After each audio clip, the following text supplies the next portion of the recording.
Ah,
hola,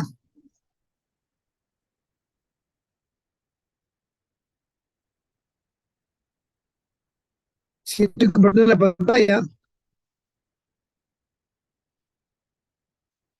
Visualicen ustedes ahí en su... Ya, vamos a esperar un par de minutos más para que...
Bueno, señores, buenas tardes. Ah, vamos a iniciar la clase. Estamos en una situación, pues, un poquito crítica, ¿no? Porque faltan 2 semanas nada más para el examen. Y según lo que yo había conversado con ustedes, la idea era que en la última semana se haga, pues, antes del examen, sea la semana número 7, se haga, pues, algunos problemas tipo para que ustedes un poco entrenados, ¿no? Para el examen. Tenemos dos feriados seguidos, que también el día lunes. También voy a tener que hacer clases con la sección 530Q y la 530A. Bueno, señores, vamos avanzando. Hoy día vamos a ver un tema que me parece a mí muy importante, ¿no? ¿Cómo se calcula la probabilidad de error en una transmisión digital en banda base? O sea, todavía estamos transmisiones digitales en banda base.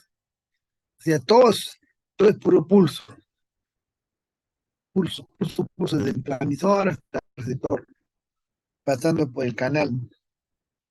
Eso quiere decir que el medio físico es alámbrico, es metálico. Ya más adelante, cuando entremos a ver modulaciones, ahí ya vamos a estar a ver, digamos, señales de transmisión digital con portadora, ¿no? O sea, ya podemos hacer una comunicación inalámbrica, ¿no? Bueno, entonces, lo que, lo que están viendo ustedes acá es que tenemos una señal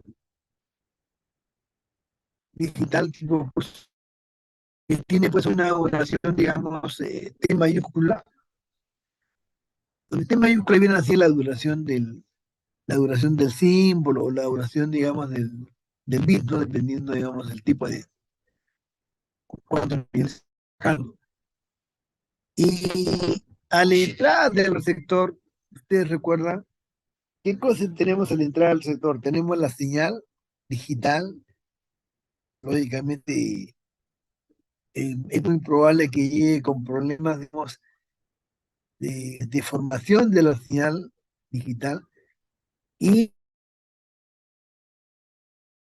sí que nosotros hemos ya visto en una clase anterior, la interferencia entre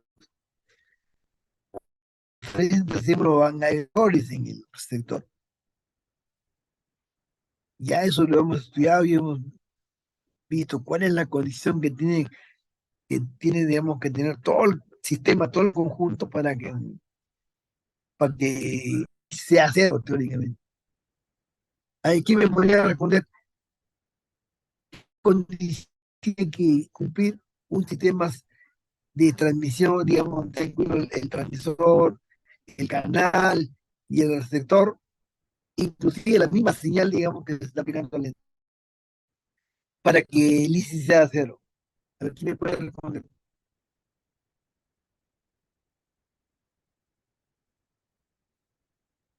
Al alumno que me responda le voy a considerar un punto en el examen parcial. ¿Alguien me podría responder?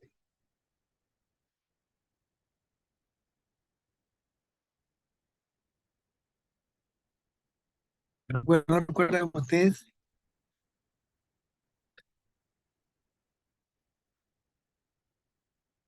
Estoy, digamos, un poquito revisando en lo que habíamos estudiado en la clase anterior, la interferencia entre símbolos, o sea, el famoso IC. Lo ideal es que el IC sea cero, pero eso en la práctica pues, va a haber un IC, una cantidad pequeña de IC, pero la interferencia entre símbolos, si es pronunciada, pues vamos a tener grandes problemas en el receptor porque van a llegar una gran cantidad de errores. Entonces, la pregunta que yo hice, para que no haya interferencia entre símbolos, ¿qué tiene que cumplir el sistema? Todo el conjunto. La respuesta es muy sencilla. Debería comportarse como un filtro con signo realzado. Eso lo hemos visto, inclusive lo hemos explicado. Se tiene que comportar como un filtro con signo realzado.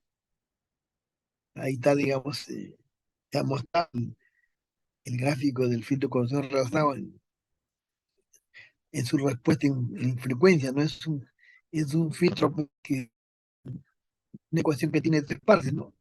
Es constante, digamos, de la frecuencia cero hasta una frecuencia f sub 1.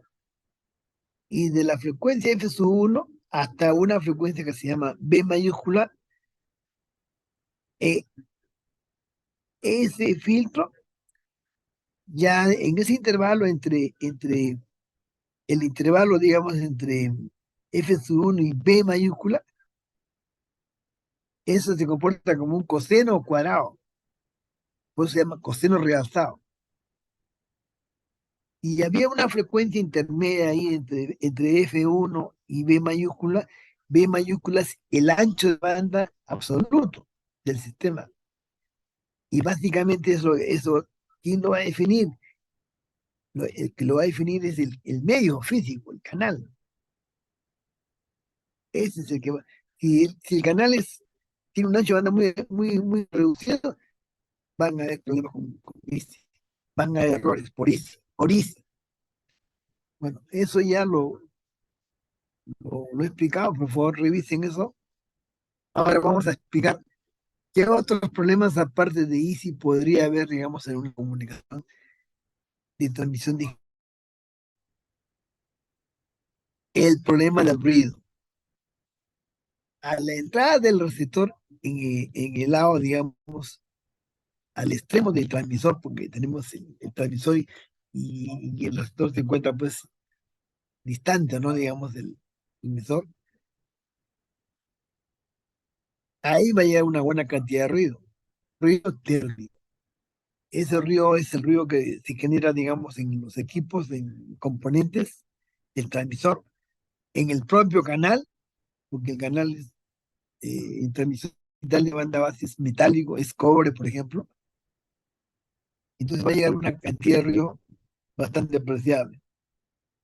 ¿Y por qué se dice que es ruido térmico? Porque ese ruido depende de la temperatura al cual está trabajando el sistema. Es decir, si el sistema está, por ejemplo, a una temperatura alta, el ruido va a ser grande. Pero si el sistema, por ejemplo, vamos a suponer una instalación que esté pues, en los polos, por ejemplo, ahí donde la temperatura pues, es bajo cero, ahí el ruido va a ser menor. Entonces, esos sistemas que trabajan a baja temperatura, digamos, tienen menos problemas con el ruido térmico, ¿no?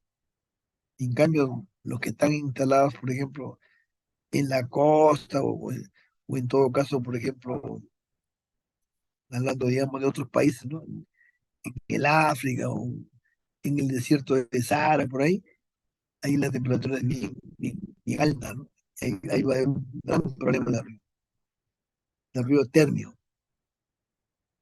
Entonces, lo que voy a tratar ahora, digamos, en esta figura que ustedes acá en la pantalla, la duración de mayúscula es la duración, digamos, de la señal digital. Voy a explorar en este intervalo, que puede ser pues, de un valor de un tiempo T sub a un tiempo T sub 2. Ahí está presente la señal digital. Puede ser positiva, digamos, puede ser polaridad positiva, o también puede ser la señal con polaridad negativa. O sea, puede ser cualquier de las dos polaridades. Entonces, acá se está mostrando eh, la señal que está entrando al receptor. Ahí está. La señal es más el ruido. Ahí está el ruido. El ruido se ha sumado a la señal. La señal acá es valor 5, ¿no? De voltios, pero acá, digamos, estoy explorando y acá estoy viendo que ahí hay un ruido que se sumó a la señal. Si en un instante, por ejemplo, T igual, T es 1 más un delta de T, o sea, en un intervalo de acá hasta acá, miren, si ustedes se fijan, la señal me está en un valor negativo. ¿Por qué está cambiando el signo digamos, de la señal si es positiva? Posiblemente puede ocurrir eso. Ahora, si el ruido es mayor, este pico va a crecer más.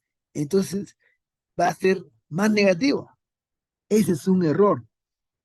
¿Por qué? Porque yo estoy explorando, digamos, asumiendo que en este intervalo hay una señal positiva. Sin embargo, cuando yo un valor en justo en ese instante, me va a dar, digamos, el valor es negativo. ¿Eso qué va a pasar?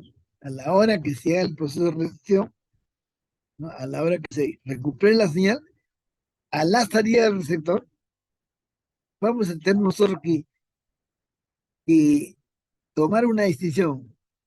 O es, digamos, uno o es cero. Si, por ejemplo, yo digo, si la señal es positiva es uno, y si la señal negativa es cero, por ejemplo, es una forma, digamos, de, de- de relacionar la parte, pues, las matemáticas, ¿cómo se llama? Con lo que pasa en la realidad, ¿no? Entonces, ahí va a haber un error. La probabilidad que el error sea grande es si este valor del ruido aumenta, la probabilidad, digamos, que haya el ruido, pues, que haya errores es mayor. Entonces, queremos saber cuál es esa probabilidad que se produzca, digamos, ese problema, digamos, por efecto del ruido,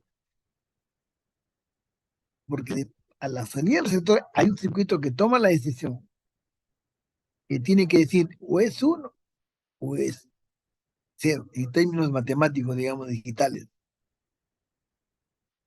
O sea, o es más B o es menos B.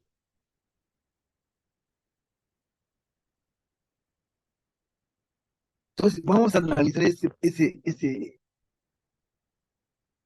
el efecto del ruido sobre la señal al entrar al sector y, lógicamente, a la salida del sector también.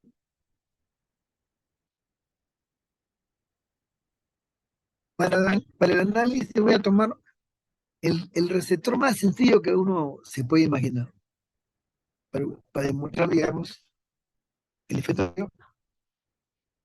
térmico. Yo puedo tomar un receptor el más sencillo. ¿Cuál sería el receptor más sencillo?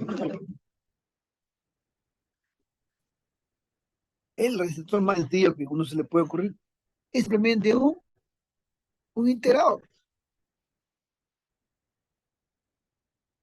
Este es un integrador donde acá estoy indicando que está entrando la señal digital más el ruido. Acá este signo más quiere decir que va junto, entra junto la señal y el ruido. Eso es lo que va a entrar al integrador. Ahora, lógicamente, si yo le pregunto, ¿qué sale? Sale la integral de lo que está entrando, la integral de la suma de la señal más el ruido. Entonces, este es un receptor. Desde el punto de vista electrónico es un integrador. Pero desde el punto de vista de comunicaciones, este se comporta como un filtro más abajo. Este es un filtro más abajo. Por eso, en muchos textos, inclusive, digamos, cuando hemos estudiado el problema de Lisi, Coase dice, el transmisor puede ser un filtro, el canal puede ser otro filtro y el receptor otro filtro. Eso es lo que se está demostrando acá. El receptor es un filtro, está abajo en este caso. Ahora, este integrador tiene pues acá dos switches. Un switch que le voy a llamar SW1, que le llaman un switch conmutador, amortiguador. Y tienen otro a la salida. A la salida es que solamente va a tomar un valor en un intervalo de la duración de la señal y luego se abre. Antes de analizar qué pasa, digamos, si, si está llegando una señal, por ejemplo, ese minúscula de t, que está, digamos, acá se muestra un valor positivo entre cero y t mayúscula, y acá el ruido térmico está representado es un proceso aleatorio, n minúscula de t, es, es un proceso completamente, digamos, aleatorio. No, el río no tiene un valor definido, puede valer, en un instante dado puede valer cualquier valor. O lo puedo aumentar por su densidad espectral de potencia, ¿no? Eso viene de F, que es igual a este entre dos. Ya sabemos que el río térmico, su densidad espectral de potencia es constante en todo el espectro, desde cero hasta infinito, y es igual a eta entre dos. ¿Cuáles son las unidades de la densidad espectral de potencia? Vatios por Hertz, o sea, por ancho de banda. Es la única forma que uno puede expresar el ruido, porque no lo puede definir, yo no lo puedo definir, digamos, en el tiempo, es aleatorio, es un proceso aleatorio. Pero sí en frecuencia se ha demostrado que la densidad espectral de potencia del ruido térmico es constante. Por eso también le llaman ruido térmico, le llaman ruido blanco, porque su densidad espectral de potencia es plana, o sea, es constante, un valor numérico igual a este 2.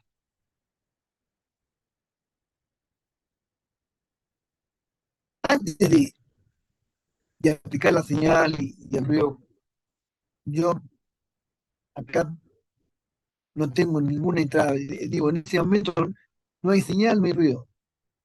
Cargo mi sistema, digamos, con una carga fantasma, de tal manera que ya teóricamente no entra ruido, no entra señal, no entra nada.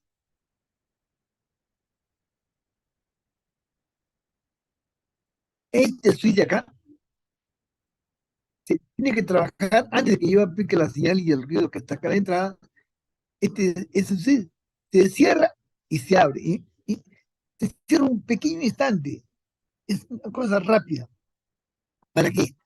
Para asegurar que no haya carga acá en el condensador, no haya carga eléctrica en el condensador.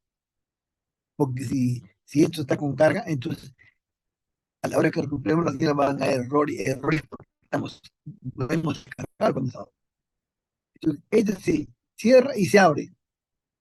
En ese momento, si hay carga, cuando yo cierro y lo abro, va a salir una chispa acá. Que dice que el condensador se ha descargado. Se ha descargado a través del switch. Entonces, este se cierra, descarga el condensador y se abre y se mantiene abierto. Ahora, una vez que yo me aseguro que eso está abierto, entonces ahí recién aplico la señal y con su ruido. Ahora, ¿qué va a salir acá? ¿Qué cosa es el B sub cero de T minúsculo? Es el valor instantáneo del ruido que aparece acá. Es la integral de lo que está entrando. Es vector integral, va a salir la integral de la suma del ruido más la señal.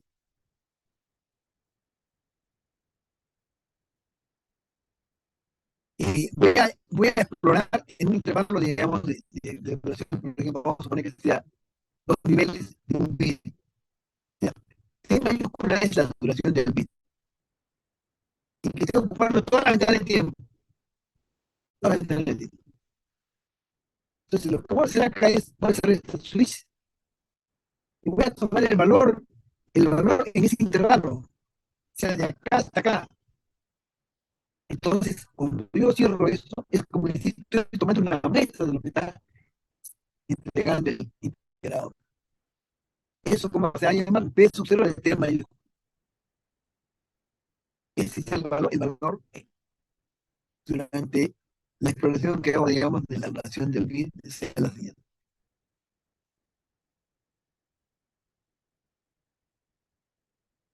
Entonces ya tenemos un parámetro definido, tema de duración de la señal digital binaria, bit, que es su NF, de siempre está de potencia del ruido, de ruido térmico, y tau es la constante de tiempo, RC del iterador.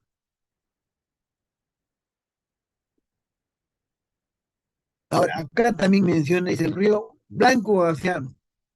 Bueno, blanco porque su densidad espectral de potencia es constante, es casi parecida al espectro de luz blanca. Y es gaussiano porque la función de densidad de probabilidad del ruido térmico va a seguir la variación de una campana de Gauss. Eso lo vamos a hacer un poquito más adelante para que ustedes tengan, solamente les menciono nada más que se llama ruido blanco de naturaleza gaussiana porque su densidad espectral de potencia, perdón, de probabilidad del ruido es gaussiana. Sí, sí, digamos, una curva de Gauss. Entonces, hagamos el análisis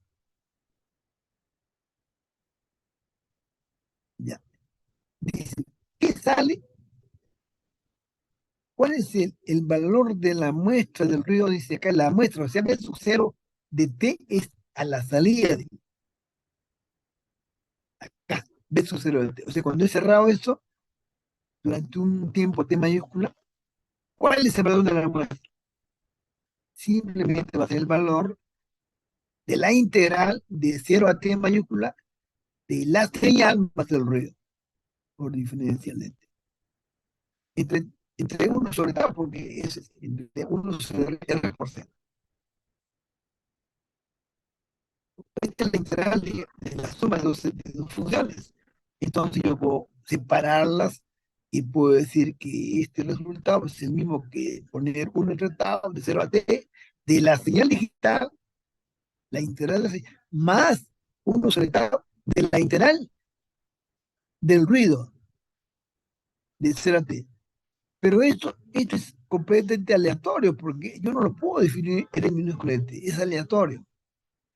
Entonces esto ya se llama, es una variable aleatoria. Es una variable. Una vez que se ha procesado, digamos, el ruido, digamos, y con la señal, esto de acá es una variable aleatoria, de naturaleza pues, completamente, digamos, aleatoria, ¿no? La señal, yo la puedo evaluar, es la integral de 0 a t, de cuánto. Yo he supuesto que la señal tiene un valor positivo a la entrada. Es supuesto. Ya que sería igual, ¿no? La señal va de tiene un valor máximo,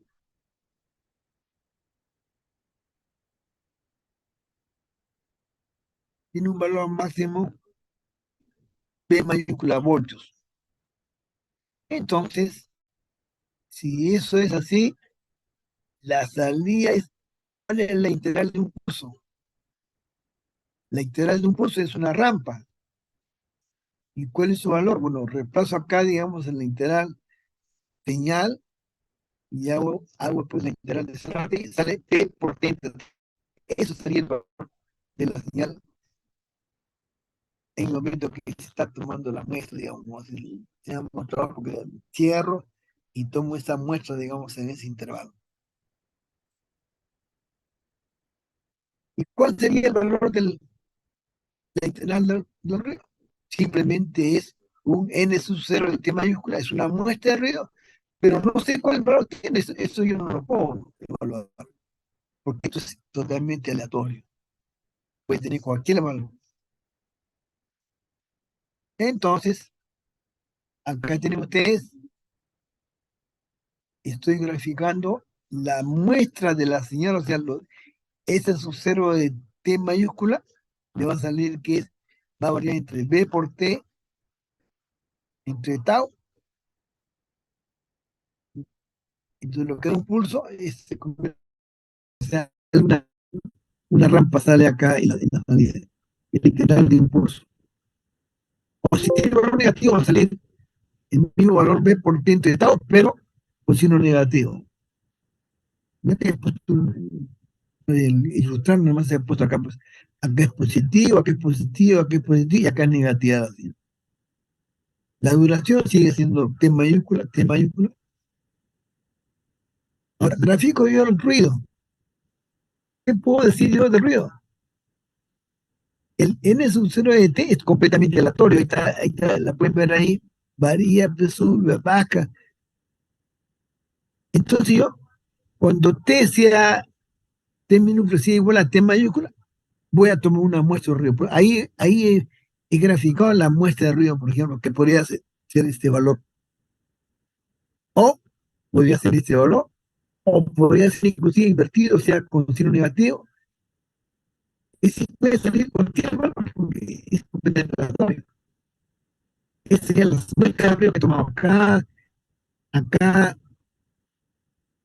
durante el intervalo, digamos, de exploración que estoy haciendo en la señal.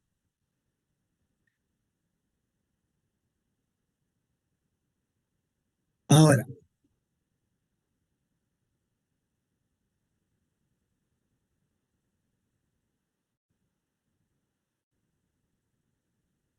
Miren,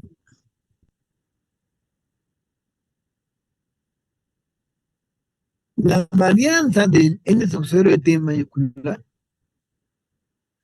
o sea, estoy diciendo a la salida, digamos, cuando se cerraba el switch y el integrador ha integrado, sale N sub 0 de T con respecto al ruido. Y la varianza es encima 0 al cuadrado es igual al valor cuadrático medio del valor del ruido. Esto no lo voy a mostrar ahora. Ustedes leen cualquier texto y eso lo pueden encontrar en un texto, por ejemplo, de procesos aleatorios, donde ponen ejemplos, ahí ponen este caso típico de señales, digamos, como estamos analizando. Y resulta que el valor del ruido, el valor del ruido de la muestra ruido, lo cuadrático medio, es igual a eta por la duración de la señal t entre 2 tau al cuadrado. Es lo que va a salir. Ya les voy adelantando. ¿Qué cosa es en esos 0,420? Esto vendría a ser la potencia de esa muestra de la señal de ruido. Potencia en ese intervalo, digamos, donde se esté explorando la señal de acá en Maya. Esto dice, se obtiene recortando donde se estudia de comunicaciones 1. Ahora,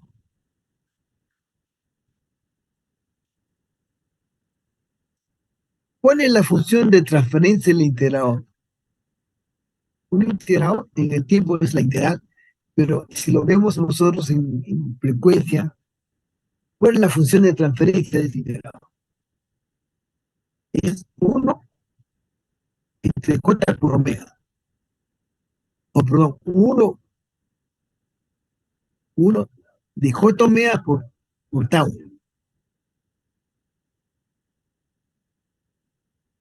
O sea, es la entrada que era 1 sobre tau multiplicado por el operador 1 sobre J. Y ustedes recuerden que esto es correcto, porque, por ejemplo, si hubiera sido en vez de un iterador con un derivador, o sea, que haga la derivada, va a salir 1 sobre tau por J omega, o sea, este J omega aparece arriba. La función de transferencia en este caso, de la derivada de la señal es 1 sobre tau por el operador 1 sobre J omega.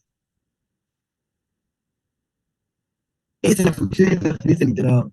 Yo lo puedo representar el iterador, la función de transferencia igual a 1 sobre J omega aportado. Ahora, como nosotros estamos explorando durante un intervalo que es T mayúscula, que es un valor, digamos, definido, entonces esta va a ser la integral, esta va a ser la función de transferencia, pero en la salida eso va a sufrir, digamos, si lo ponemos así, es un retardo. Entonces, para dar la solución completa, yo tengo que considerar la respuesta del iterador y tengo que considerar el efecto, digamos, del retardo. Todo este, todo este término que hay acá es el retardo que hay, digamos, entre la entrada y la salida del iterador. O sea, eso físicamente hay un retardo, no hay una respuesta pues así instantánea, ¿no? Pues se pone E a la menos J omega por T mayúscula. El retardo está definido con ese intervalo entre J omega tau. Todo esto lo pongo de esta forma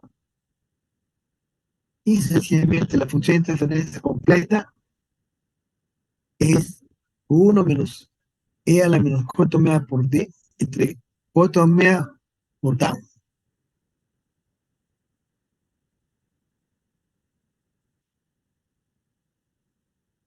Ahora, si yo tomo el módulo de esta de función de transferencia y le doy al cuadrado, esta expresión de acá es una función sample. Entonces, cuando tomo el módulo va a salir entre tau al cuadrado por seno pi por t mayúscula f entre pi de f al cuadrado.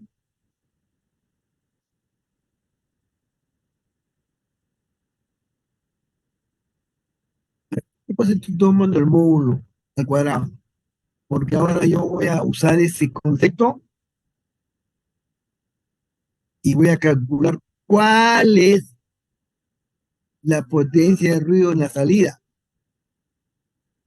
conociendo que a la entrada el ruido es plano, es este entre dos, es un intervalo de menos infinito a más infinito.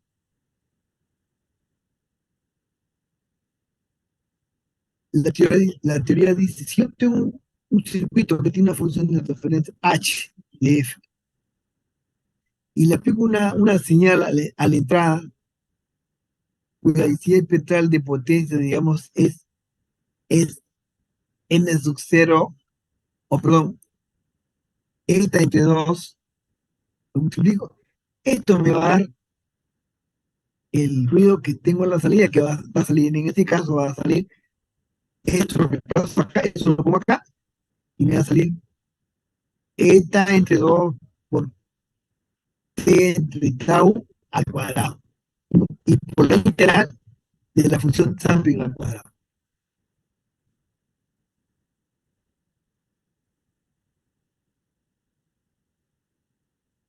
Si acá hago un cambio de variable, por ejemplo, a todo esto pi por t mayúscula, por eso le llamo x, entonces simplemente es igual a eta entre tau al cuadrado, perdón, t al cuadrado y tau al cuadrado, y esto es la, la integral de seno de x sobre x, o sea, de una función sample, entre un intervalo de menos infinito a más infinito. En esta ecuación número 8 que ustedes ven acá, aquí es igual la integral de menos infinito a más infinito de la función seno de x sobre x al cuadrado.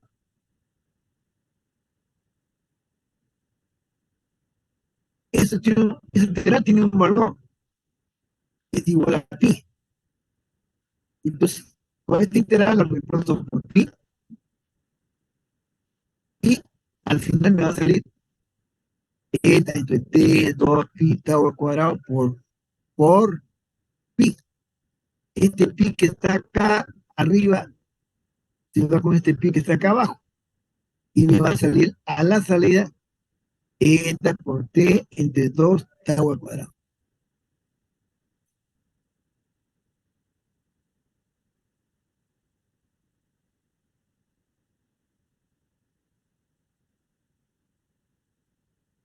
Por lo tanto, entonces, yo puedo acá decir, como dije hace un momento, el tema sucesivo al cuadrado, o sea, la varianza, es el valor cuadrático medio de nt, que vendría a ser la potencia, vamos a decir, y eso va a ser igual a esta potencia de al cuadrado. O sea, esto es equivalente a esto.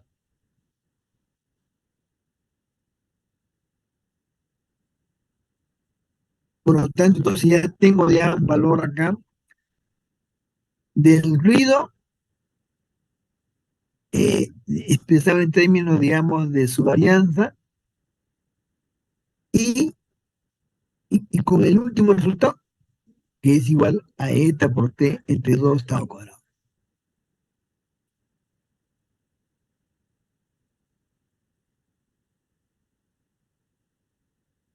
Entonces, con este valor de acá, hago lo siguiente. Por un lado, voy a ver cuál es el valor de la muestra de la señal de la salida al cuadrado por los medios. Es el valor de la señal de la b por t entre tau al cuadrado es al cuadrado.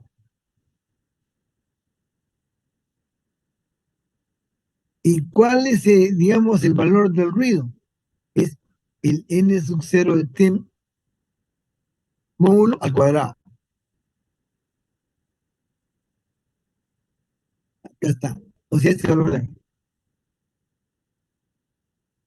Este valor de acá es exactamente eta por t entre 2 tau. Es decir, tengo la señal y tengo el ruido acá. El ruido está acá. El de n sub 0 al cuadrado de t valor medio.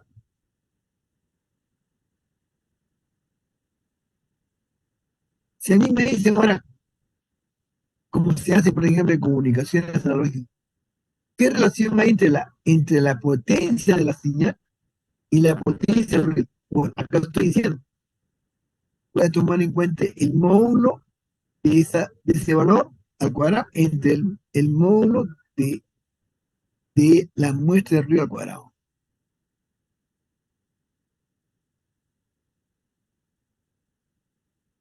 Esto me está representando la relación señal al ruido, a la salida, digamos, en este caso del interador. Reemplazo el valor de la señal que acabo de calcular, la cambié por t entre el al cuadrado y reemplazo este valor de acá, n por t entre el 2 al cuadrado.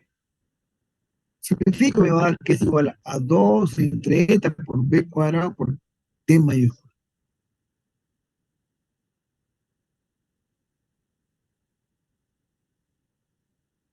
¿Qué cosa estoy logrando con eso? Miren, cuando yo tengo un sistema, digamos, eh, analógico, se usa ese concepto de relación señal-ruido. Y dijimos, eh, yo tengo que hacer que esa relación señal-ruido sea máxima. O sea, si yo quiero asegurarme que no tenga problemas con el ruido, esa relación debe ser grande.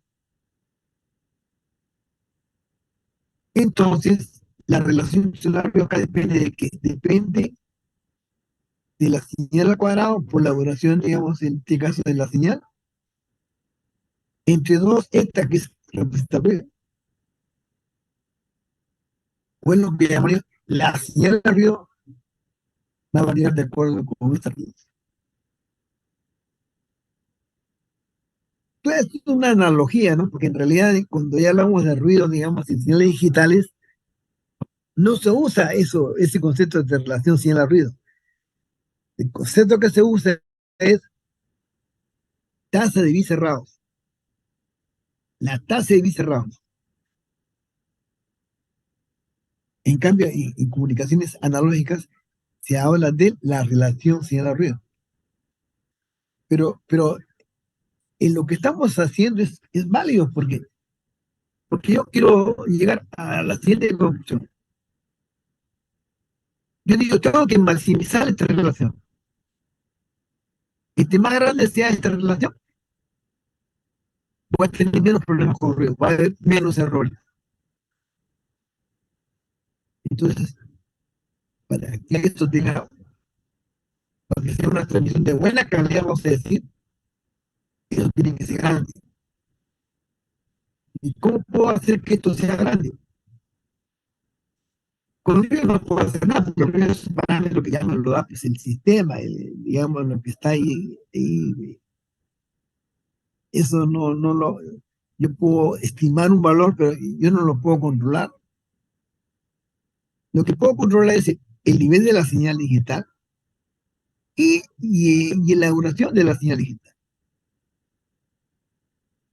Si yo el voltaje, si la señal tiene un valor de voltaje grande, esta relación va a aumentar, es al cuadrado de ese valor. O mantengo el voltaje y más bien aumento la duración justamente de la señal digital.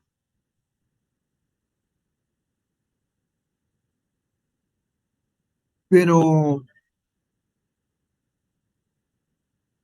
o sea, ¿qué me conviene, digamos, qué me conviene, sobre quién tengo que maximizar esa relación?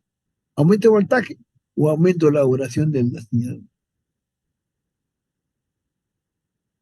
Miren, si yo aumento la duración de la señal, la inversa de la duración de la señal digital es la tasa, digamos, la cantidad de bits que yo estoy, digamos, transmitiendo. O sea, lo que también se llamaría la velocidad.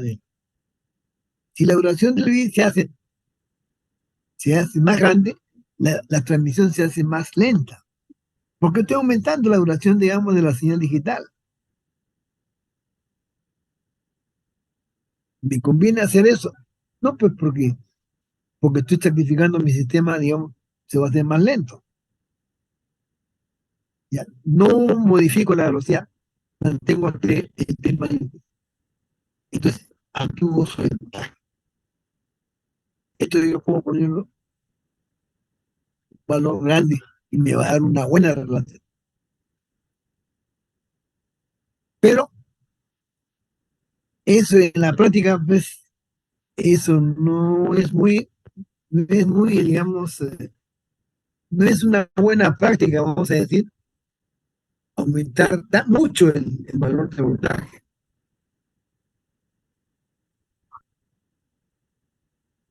Puede ser un valor, digamos, razonable, puede decir, por ejemplo, 5 voltios, 10 voltios, hasta 20 voltios.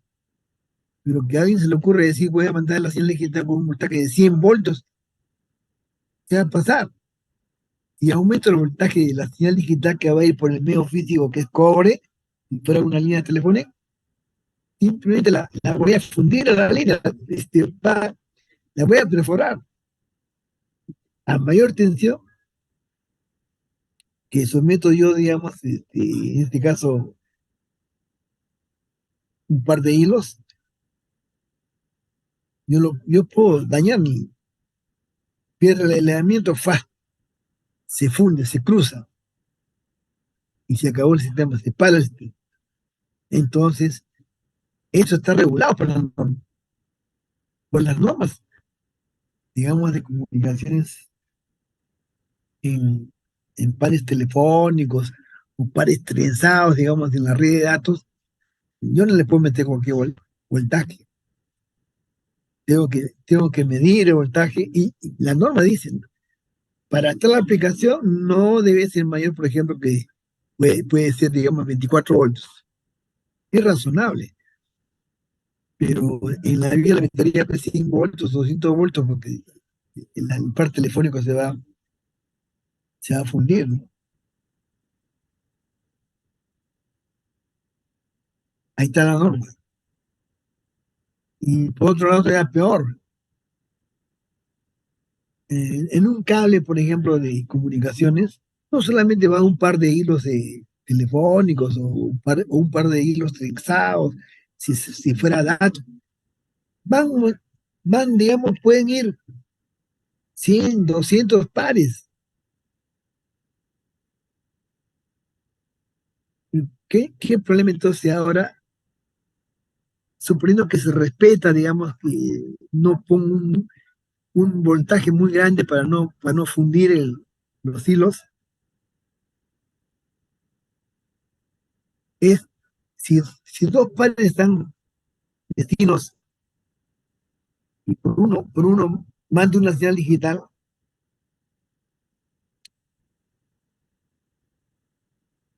va a haber una inducción de ese voltaje en el par de vecinos. Eso es lo que se llama crosstalk, va a haber crosstalk. La señal que va por un par se induce en el par de vecinos y eso se va a ir hasta el lado del receptor. y lógicamente que eso tampoco es conveniente, ¿no? Entonces los estándares dicen, para minimizar el crosstalk, máximo use tantos voltios. Por esos lados está, digamos, eso está ya prefijado según el estándar. Ahí está la norma y la norma le dice claramente, máximo tanto voltaje y para no afectar de mí ¿cómo se llama? La velocidad tampoco, no puedo aumentar tampoco la duración de la señal. Pues.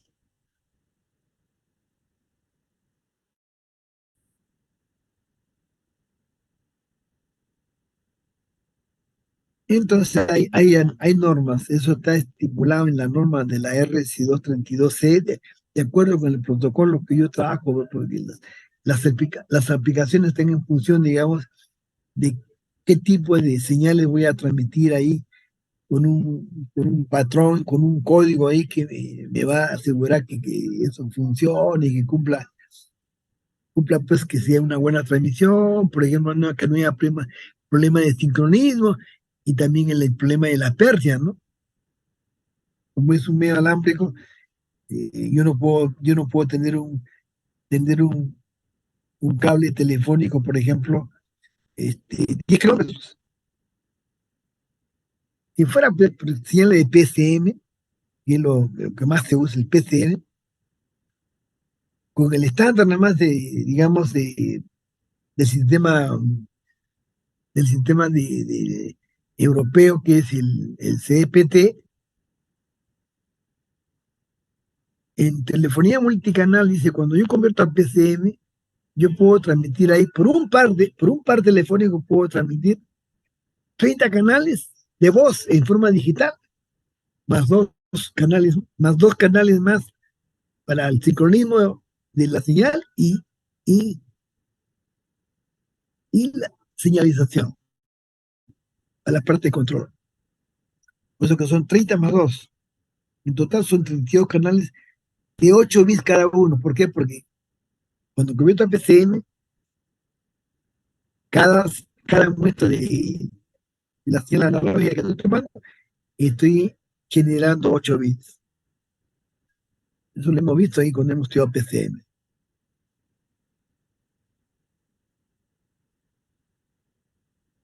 Ahora, hace un momento yo les dije que el ruido térmico, la función de densidad y probabilidad, esta gaussiana, ahí está,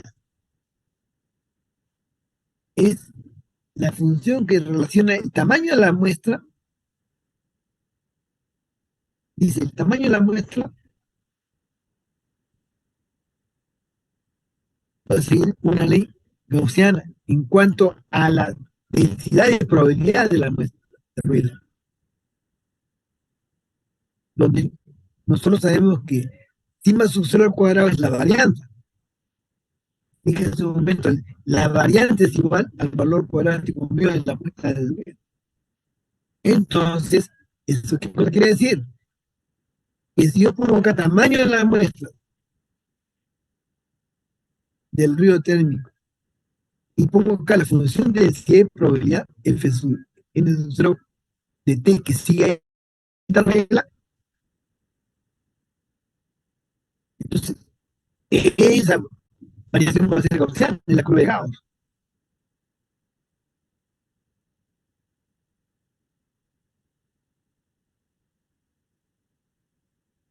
Pero ¿qué cosa quiere decir que esto sigue en la curva de Gauss?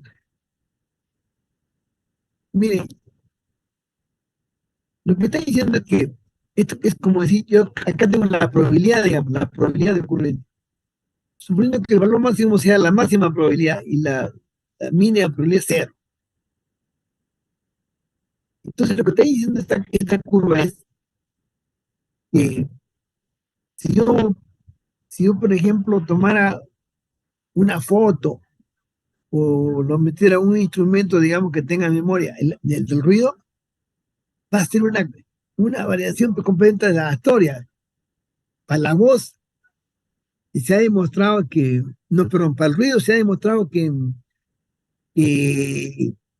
los valores pico, por ejemplo, una muestra que tenga un valor pico acá grande, la probabilidad de error es pequeña. En cambio, las muestras que están, por ejemplo, cercanas a cero o por debajo del valor medio, la probabilidad es más grande. Es decir, y que esas variaciones siguen la distribución de Gauss. Simplemente es lo que está diciendo. Probabilidad versus el tamaño, digamos, de la muestra que yo estoy tomando en cuenta. Muestras grandes, valores grandes ocurren poco. O sea, en una cantidad, digamos, de tiempo bien larga.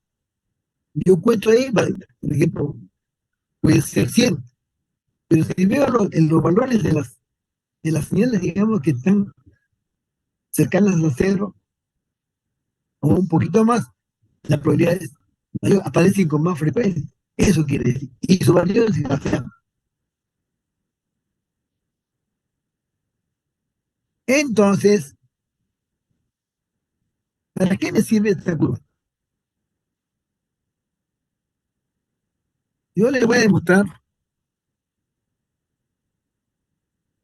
cuál es el B por T entre tau. Esa es la respuesta que yo tengo a la salida.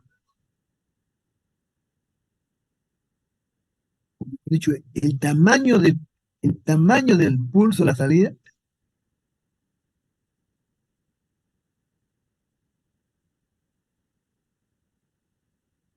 yo estoy marcando como B por T entre tau, luego. Y en esas condiciones, ¿cuál es la probabilidad de los que haya errores?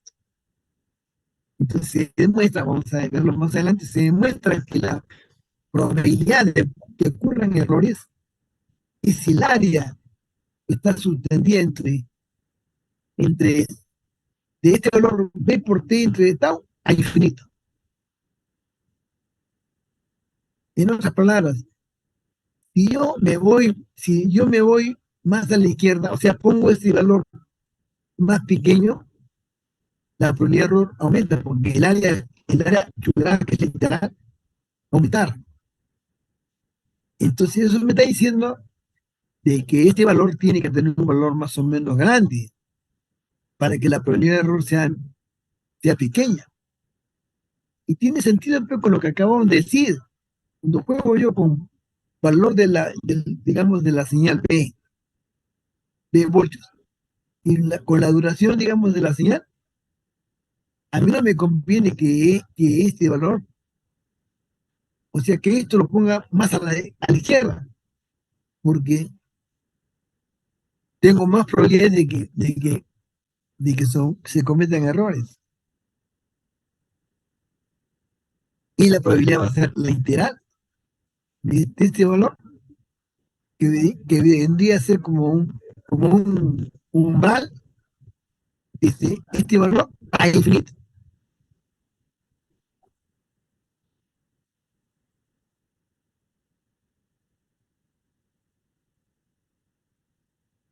Ahora, pero ¿cómo hago yo para calcular los errores o la probabilidad de error? Entonces voy a hacer el siguiente análisis. Yo voy a suponer en el instante que estoy tomando la muestra de la señal y el ruido, y que está llegando, digamos, al entrar al receptor un valor negativo, menos B voltios, en la señal. Ya dije hace un momento que eso significa que el tamaño de la muestra arriba va a ser menos B por T entre tau, porque B por T entre tau positivo para un pulso positivo, pero ahora B a cambiar de signo, entonces menos B por T entre tau. Eso sería, digamos, lo que yo debo tener como resultado de la muestra. Envío una señal digital negativa y esto es el tamaño de la muestra en la salida, que también tiene signo negativo. Entonces estoy asumiendo que estoy transmitiendo un pulso negativo y esto, en el momento que se toma la muestra, sale ese valor de la señal, pero ¿Qué sale con respecto al ruido?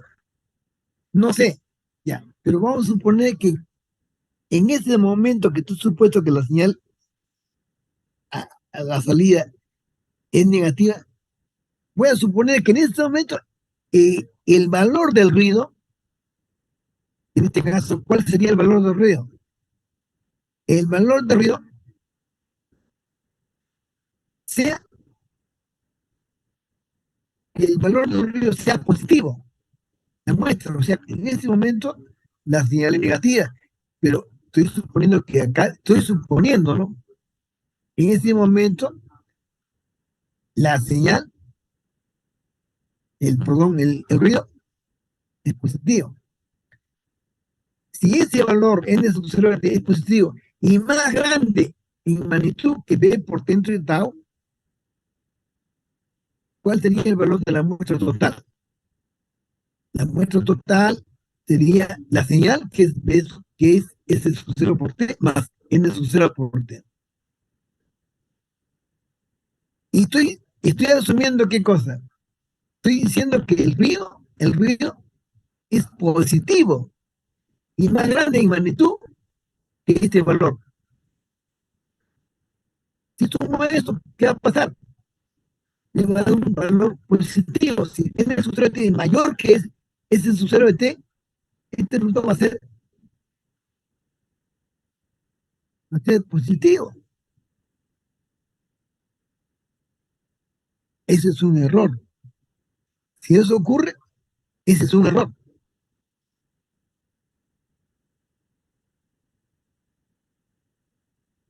La muestra total del voltaje, ¿no?, será positiva. Tal muestra de voltaje positiva resulta en un error. Ahí estoy generando un error. Si eso ocurre,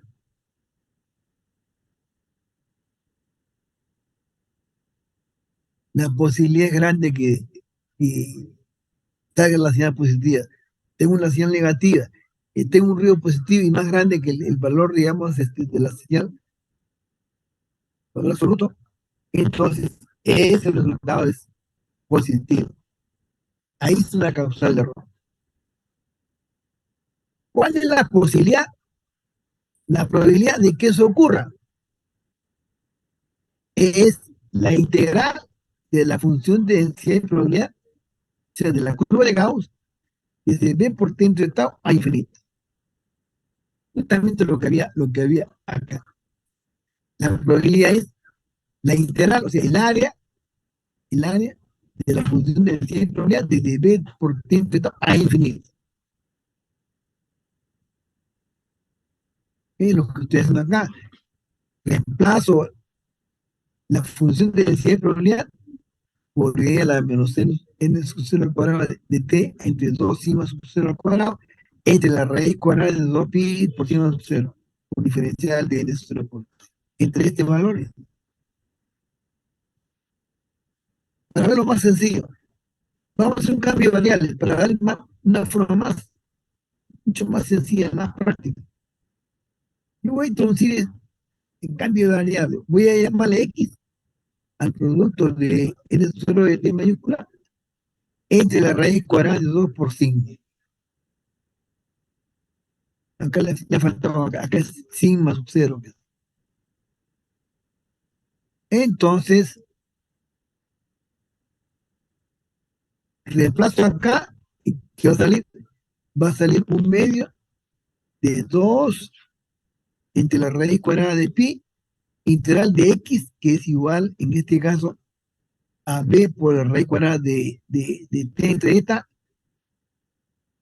e a la menos x cuadrado, por diferencial de x.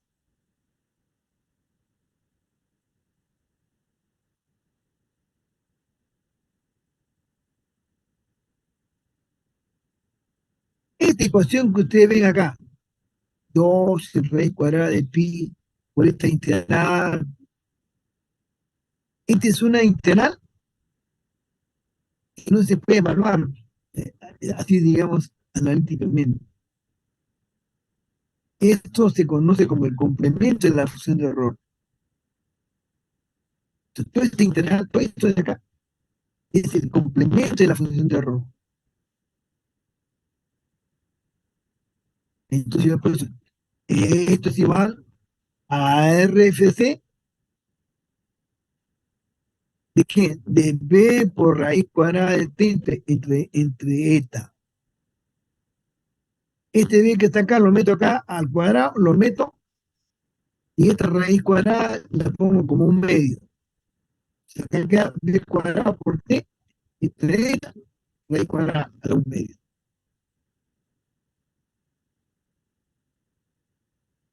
Y en esta última fórmula, ¿qué cosa es B cuadrado por T?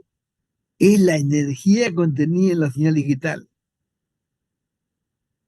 E por T es la energía contenida en la señal digital. Le pongo acá raíz cuadrada de E sub S entre eta. Ahí está.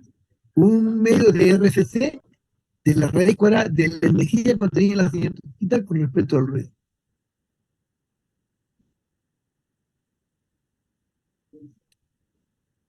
Si grafico esta ecuación,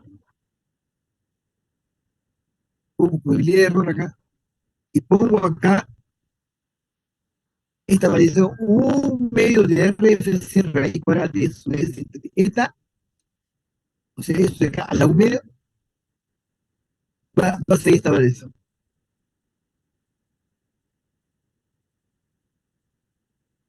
Ahora, se estila que esa relación de E sub S entre eta la, la, la, la convierta en forma logarítmica, o sea, tomo 10 logaritmos de E sub S entre eta multiplicado por 10. ¿Eso cómo se llama? El E sub S entre eta expresado en decibelios. Acá pongo decibelios. 0 decibelios, 2, 4, 6, 8. Entonces, si yo hago ese ejercicio, la probabilidad de error, o sea, la fórmula me va a salir así. Si la relación señal a ruido en decibelios es, por ejemplo, pequeña, la probabilidad de error es grande. Me va a salir 10 a la menos 2, 10 a la menos 2.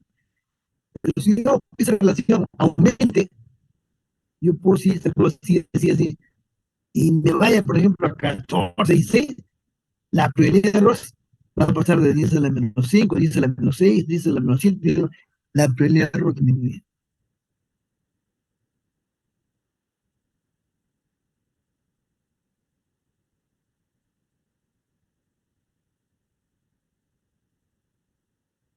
Entonces, tiene sentido lo que estaba diciendo, ¿no? Que la relación que hay entre la energía digital a la salida del receptor con respecto al ruido tiene que ser grande para que la probabilidad de error sea pequeña. Recordando que la energía contenida en la señal digital es igual a B cuadrado por D. O sea, es un voltaje al cuadrado entre T, entre la duración. Es energía contenida en la señal digital.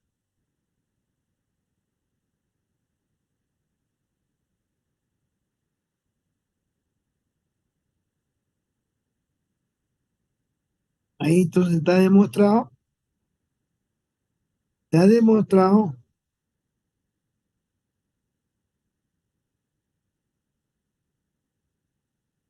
que la probabilidad de error está en función de esta relación. Que la energía aumenta significa pues, que el voltaje aumenta, ¿no? Como el cuadrado, que la señal tenga un nivel mayor, ¿no? Entonces la relación ya está, ahí está ya demostrada.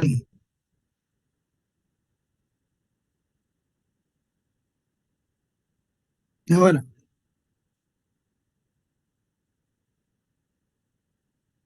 qué otros tipos de receptores conoce uno? Un receptor digital eh, a nivel de banda baja,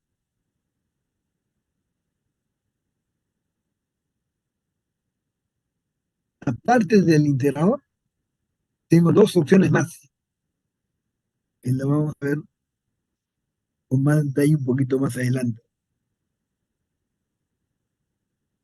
¿Y cuáles son esas dos? Yo puedo usar un filtro machado, un filtro machado como, como el receptor digital. ¿Y cuál es la? Puedo usar un correlacionador como receptor.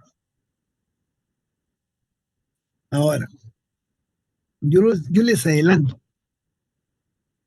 si ustedes hacen el cálculo de la probabilidad de error,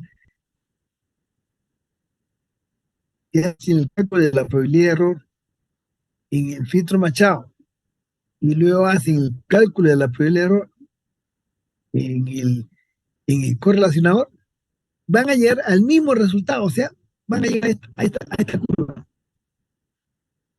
a este gráfico. En otras palabras, yo puedo usar un integrador, o puedo usar un filtro machado, o puedo usar un correlacionador, y, y el rendimiento debe ser igual. El rendimiento debía ser igual. Yo digo, teóricamente sale igual, pero ya por cuestiones tecnológicas, más fácil es implementar un integrador pues, que sencillo, no se gasta mucho, que implementar un filtro machado. El filtro machado, en primer lugar, para que funcione, para que se comporte eh, de acuerdo con lo que dice la teoría, no se puede implementar así en forma, digamos, discreta, en forma de cosas más con componentes así electrónicos. Usualmente esos son implementaciones que se hacen usando herramientas computacionales, por ejemplo, en memoria, o sea, ya o software, o sea, eso de tener digamos, una memoria FPGA, por ejemplo, pero en forma electrónica, así, digamos, eh, aplicando pues, programación, digamos, programaciones pues, que son especialmente para ese tipo de aplicaciones. O puede ser en un DCP, también un DCP también yo lo puedo configurar, pero hacerlo, digamos, físicamente no. El único que se puede hacer físicamente digamos, no hay mucho problema es el integrador, pero nosotros ya tienen limitaciones tecnológicas de realización física, digamos. Entonces ya estamos hablando ya de costos. Estamos hablando de costos, ya el costo no es pues una simple rigor operacional con su condensador y con su existencia. No, no. Ahí la cosa es mucho más elaborada y tiene su costo. Se debe escoger el receptor en función de la aplicación.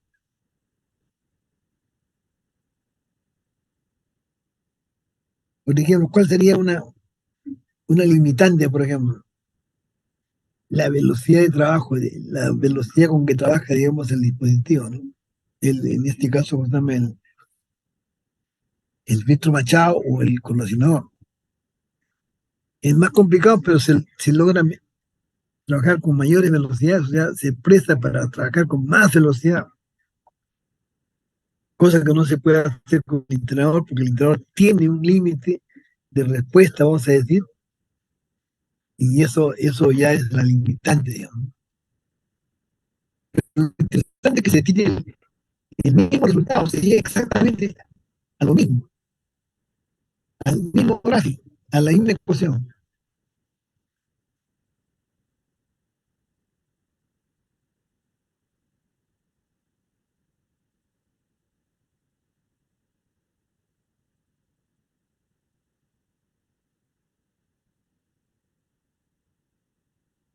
Ustedes están visualizando ahí, eh, Lo que he puesto acá en el sistema 4 cálculo de probabilidad de error, el sistema de comunicación digital, visualizan mire, esto también lo he colgado porque tiene un desarrollo más amplio, ¿no? O sea, estos son varias páginas. Primero comienza a hacer una revisión, digamos, de lo que es variable aleatoria, función de distribución, eh, eh, medias estadísticas, o sea, variable aleatoria gaussiana, la función FDP, la función Q, procesos clásicos. Es decir, hay un montón de, digamos, de conceptos acá, de cierta potencia. Al final sí habla profesor Gaussiano y ruido blanco, sistemas lineales procesos aleatorios, transmisión de datos en banda base con ruido aditivo gaussiano. Ahí está la bibliografía, digamos, que ha usado este documento.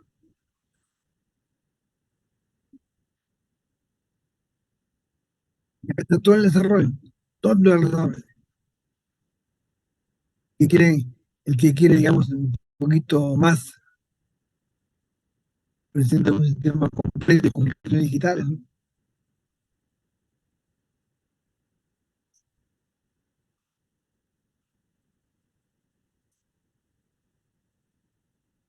La fuente, cómo el apoyo, presentarlo, la codificación de línea, si dos niveles, o sea, es una señal binaria, y acá ya abarca ya esto es acumulador, o sea, ya va más allá, digamos, de la cosa, de lo que estamos viendo solamente a nivel de banda base, o sea, señal digital de banda base, que son pulsos o símbolos, acá son símbolos. Ya cuando hablemos de modulación, que vamos a verlo nosotros un poquito más adelante, ya hablamos pues de portadores que son modulados por señal digital. Puede ser ASK, FSK, PSK, modulación de fase. Bueno, y acá hay un montón de comentarios que sería bueno que ustedes den una revisadita también acá. ¿Cómo se hace para recuperar el sincronismo a nivel de banda base? Se recupera el block para que enganchar el receptor con el transmisor. Todos los sistemas digitales mayormente son sincrónicos, o sea, están enganchados. El receptor está enganchado con el transmisor. Y la única forma de conseguir el enganche es recuperando el reloj de la misma señal digital con que se está transmitiendo la información. O sea, la señal digital entra al demodulador, digamos, acá, al decodificador o al detector, y acá se saca el clock para engancharla. No hay otra forma. Pretender hacer con un oscilador acá, por ejemplo, que no tenga nada que ver con el transmisor, no lo van a poder lograr. Si se pierde el sincronismo, ya se daña la comunicación, ¿no? Entonces acá tiene varios,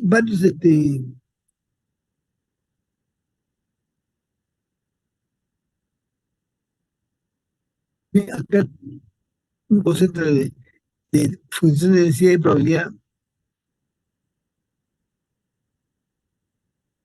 valor medio. Ahí está el sigma sobre x al cuadrado.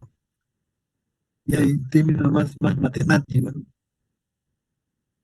La FDP, o sea, no, la función de densidad y probabilidad gaussiana.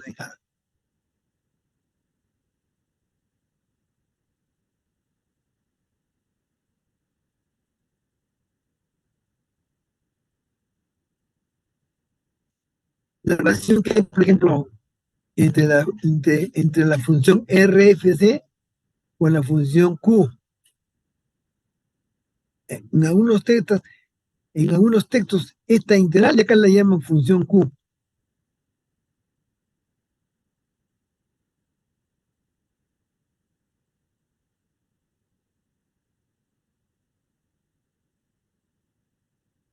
Está la definición Q.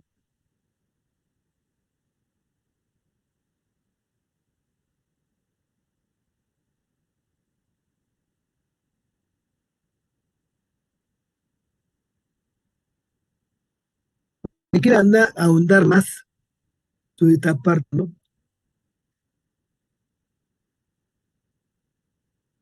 Y lo que he hecho es hacer la parte final, o sea, estos procesos aleatorios,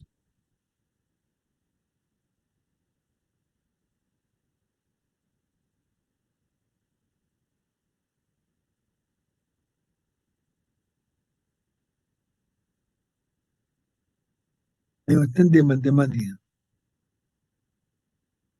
correlación cruzada,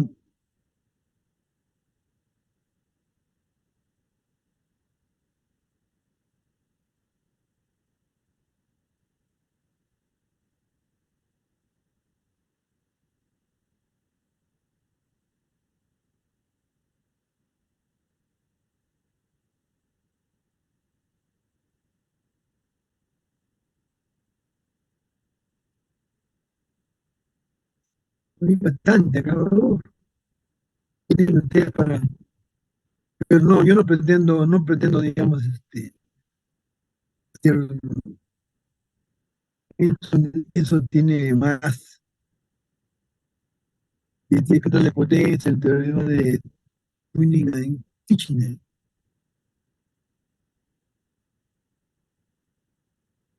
revisión, por ejemplo, de impulsos, entrar en impulsos son,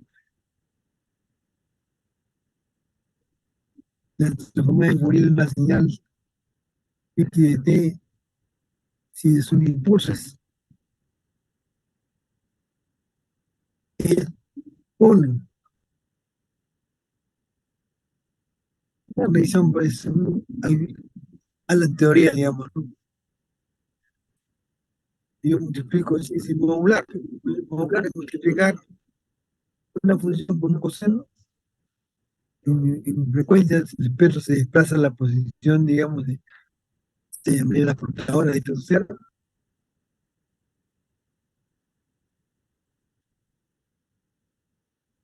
La función, digamos, la transformación de coseno son dos impulsos.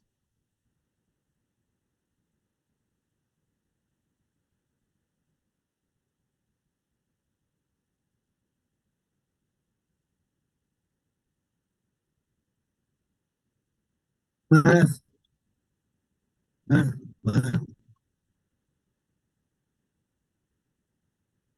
tenemos por relación a ese es el gobierno, la función de autocorrelación.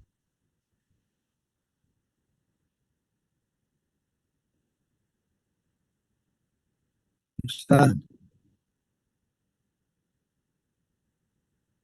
en un tema para rato acá. Esto es lo que esto es lo que estoy yo, digamos, pensando.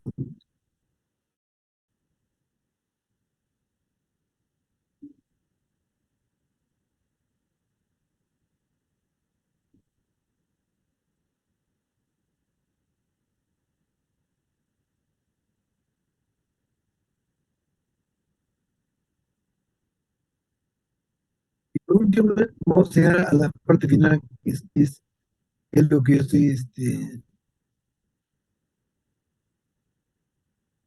ahí está. Esta es la parte, digamos, que ves y van a llegar al mismo resultado. Exactamente lo mismo.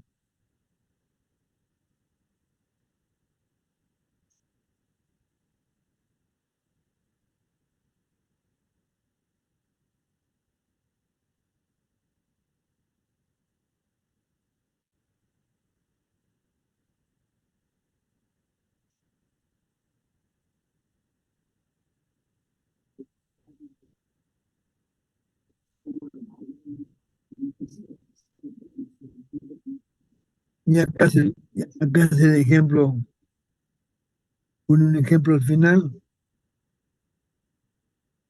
que es lo que nosotros hemos desarrollado.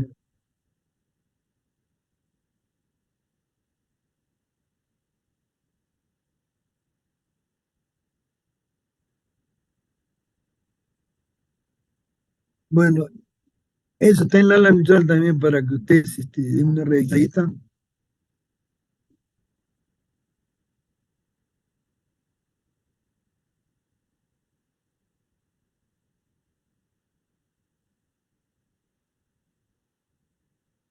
Acá está filtro machado y correlacionado.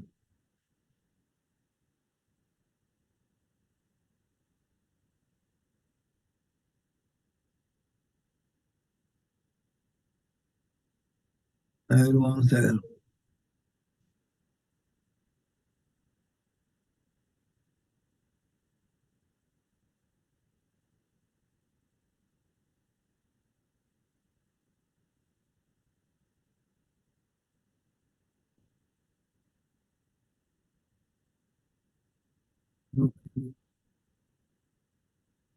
Acá, acá, filtro óptimo.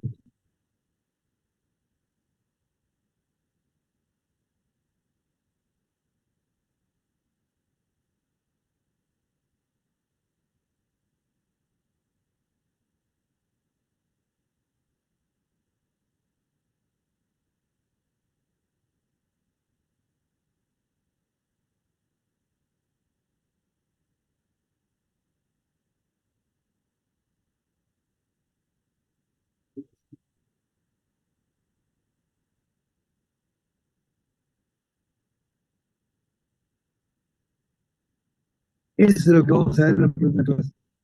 Digamos a la misma fórmula, ¿eh? Un medio RFC de la raíz cuadrada de la energía contenida en señal dictada entre eta. Y por último, el correlacionador. Es un correlacionador que está llegando acá la señal más el ruido. Acá ya no, acá se usa un generador local, que es la diferencia de las dos señales, digamos, que se transmiten en la transmisión.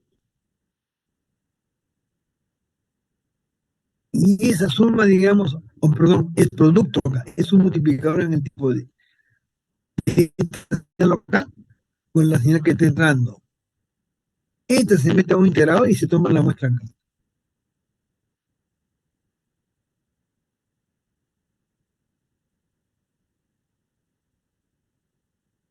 Y vamos a llegar a un resultado similar. Acá lo veis.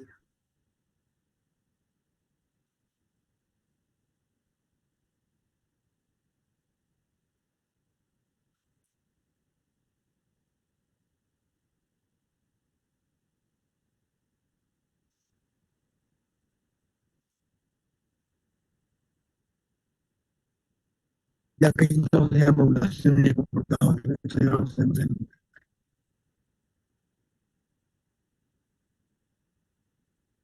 Entonces acá tenemos filtro machado, lo que hemos visto hace un momento, y eso es ¿cómo se llama? El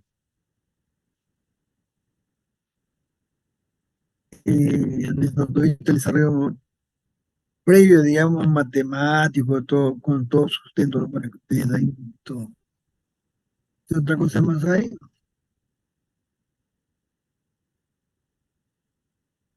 Es igual, esto es lo mismo.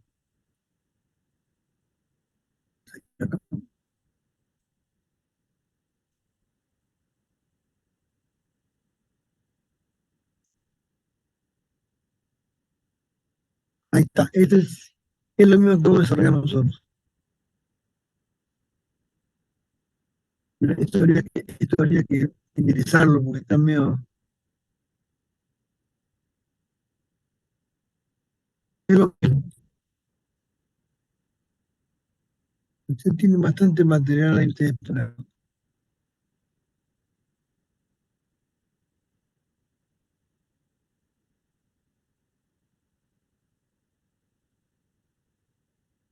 Bueno, señores, ¿alguna pregunta? ¿Quién más ha entrado acá? ¿Quién más ha entrado acá? Estoy apuntando acá, pero no sé. Alfredo Antonio Alejo Rieta. Alfredo Antonio Alejo Rieta.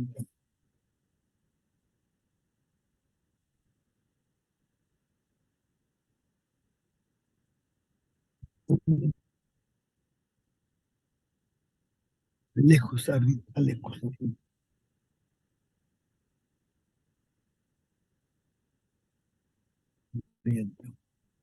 Y más, Luis Armando Yataco.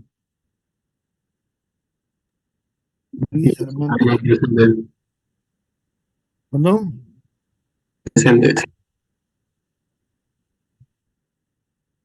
No estoy tomando el nombre más para llevar mi registro ahí.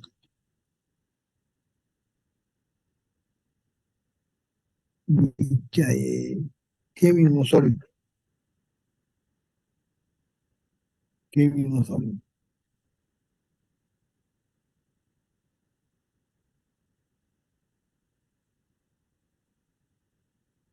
Mm, la cuestión bastante.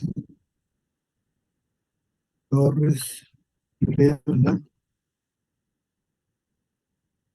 Peláez Angulo, Peláez Angulo. Ya también.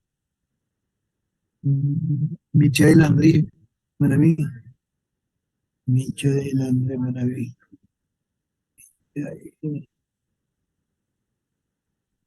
Andrés Maraví.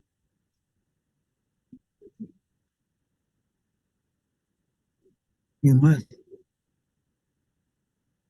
Luis Armando Yataco. Luis Armando Yataco.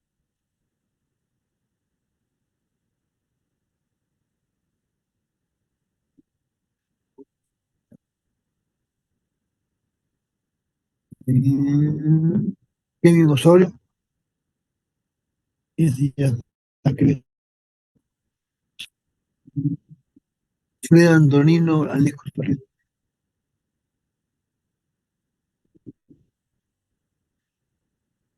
Ahí está. Fred Antonino Alejo Sarrido también ya está.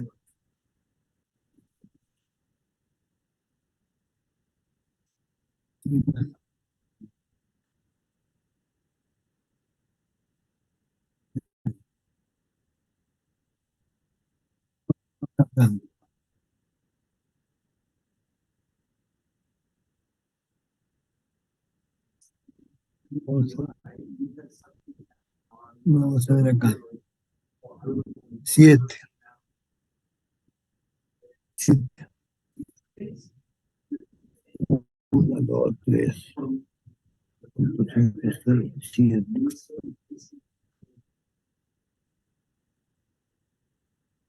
Bien, señores. Entonces, tenemos todavía unos 10 minutos más.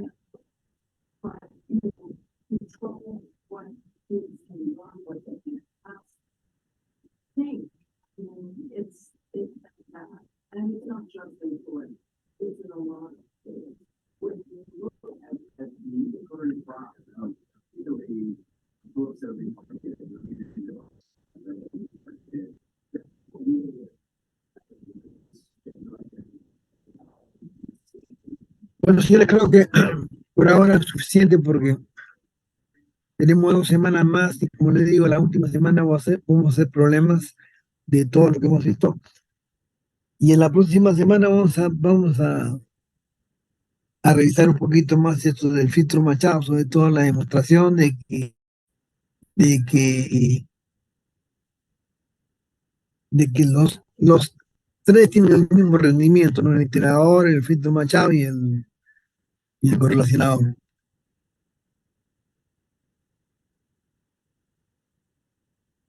Ahora vamos a ver acá, quiero ver acá más bien con el desfase que hay acá.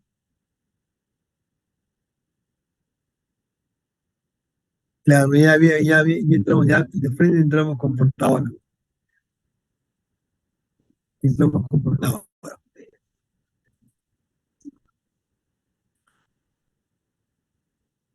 Bueno, señores, me estoy retirando porque estoy un poquito con la garganta hasta las patas.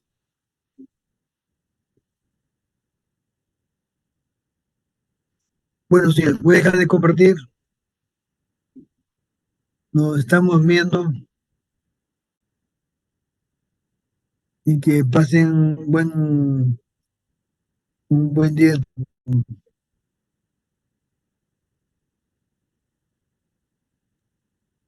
Gracias, ingeniero. Luego. Muy Hasta bien. luego, profesor.